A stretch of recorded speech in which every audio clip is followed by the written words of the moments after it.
প্রেম কিংবা বিয়ে যেটাই করেন, করলে ভদ্রলোকের সাথে করবেন, না হলে সারা জীবন একা থাকবেন। নিজে টাকা কামাইবেন, ঘুরবেন ফিরবেন পরিবারের মানুষগুলোকে নিয়ে, আর সম্মানের সাথে বাঁচবেন। যে মানুষ কথায় কথায় তার মতের অমিল হলে অসম্মানজনক কথা বলা শুরু করে, গালি দেয়, ওইটাই তার আসল চরিত্র।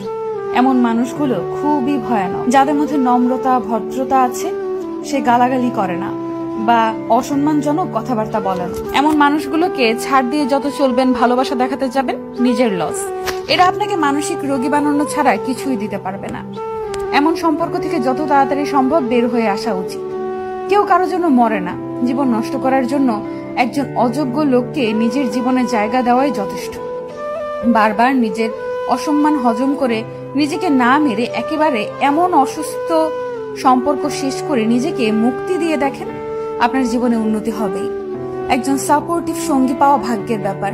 যে মানুষের মাঝে ভদ্রতা আছে, তারা তাদের